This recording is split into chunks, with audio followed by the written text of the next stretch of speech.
God bless you. Welcome to FreshWindTV. I'm Apostle Donald Graham, the host of this show. And we are so excited tonight because we have a show you don't want to miss. Tonight we have Apostle Gregory Martin from right here in our city in Atlanta, Georgia. A powerful, awesome man of God. He flows in healing. He flows in deliverance, flows in prophecy.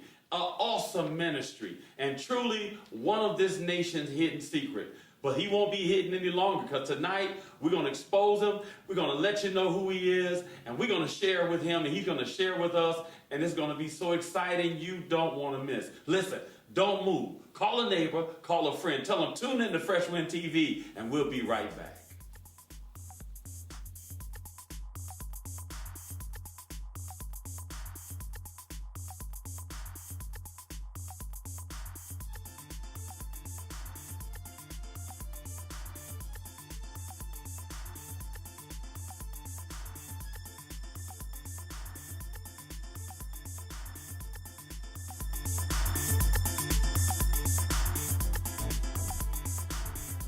Welcome back to Fresh Wind TV. We're so excited that you came back to join us tonight. I am so excited.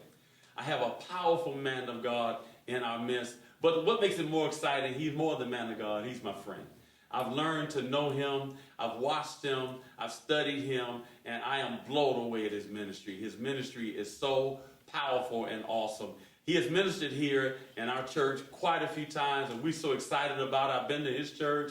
And the presence of God is resting all around this man of God. Listen, why don't you tell us about yourself, Apostle Martin? Well, I'm glad to be here. First of all, to be with you, Apostle Graham, and it's my pleasure just being here on the program with you.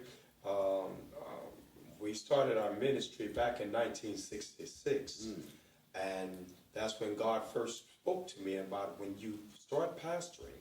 He said, name your ministry Deliverance Unlimited. And in doing so, within, it was a few years down the road, that God, almost 7 years later, that God actually said, to come to Atlanta and start pastoring. The ministry, I used to sit in Apostle Graham in some of the old churches that I used to be in, and I used to sit and watch. They would have all type of ministers with ministry titles, from bishops to elders to pastors to evangelists. But I watched something and it disturbed me. I watched they bring in the sick and then they took the sick back out. And they brought in the people with blind eyes and they took the blind back out. And they brought in those that had afflictions and in wheelchairs, and they would take them back out after service. And it wasn't so much that they would take them out, but the problem that really became a problem to me is that they didn't pray for them. Out of all the ministry gifts and all the ministry titles, nobody would offer these individuals prayer. I said, God, something is wrong with this picture. And because I remember that in Mark the 16th chapter and about the 20th verse, the apostles went forth preaching the word everywhere. And the Lord went with them, confirming his word with signs following. And I said, God, there ought to be some signs that will literally follow our ministries. And if not, what has happened? What is taking place?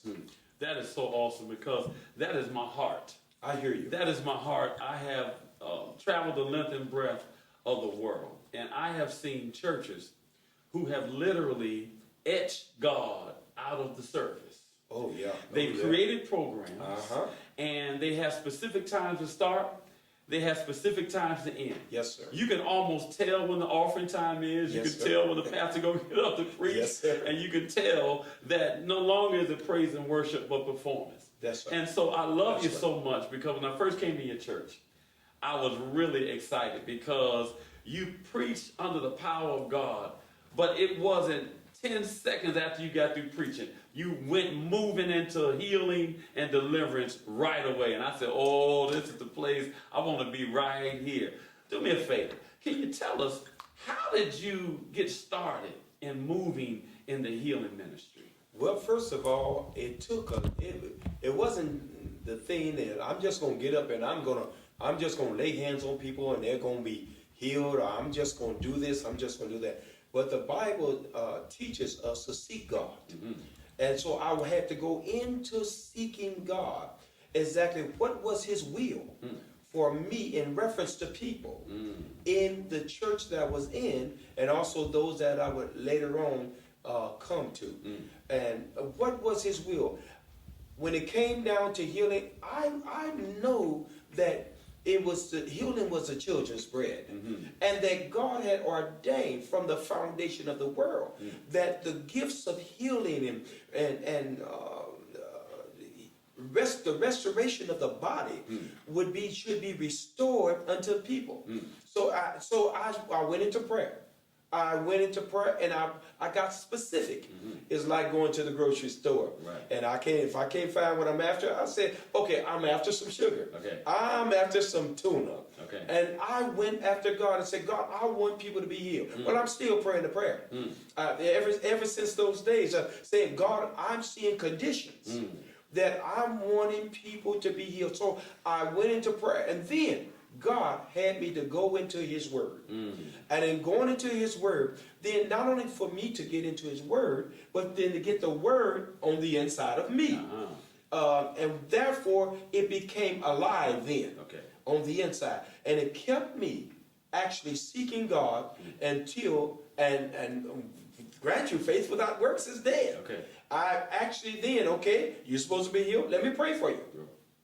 If you're supposed to be delivered, I mean, and of course I love deliverance, but let me still deal with healing for a minute. You're supposed to be healed. Let me pray for you. Young girl with she was deaf in both ears from birth, and I remember so plainly.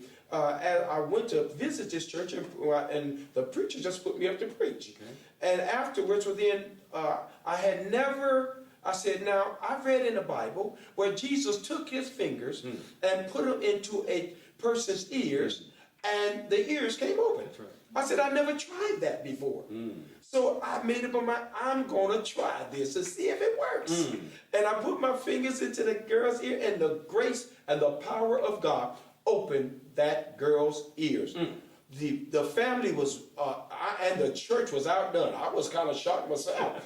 But I just want to see if it works. Right. Because healing is supposed to work. Now, a key word that I noticed that you said here, especially for our listening audience out there that's really curious about how to really tap into this healing anointing, is the key word you said. You had a desire. There you go.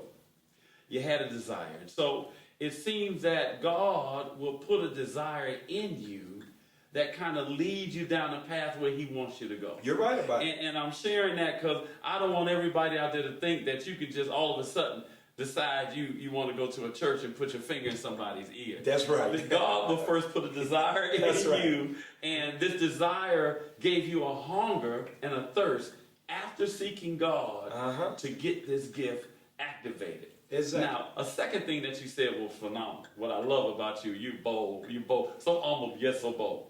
Because it takes boldness to step out in faith. Sir. Yes, sir. To literally do what you did. Yes, sir. And so I want to ask you a question. Have you been rejected for being bold and stepping in what you know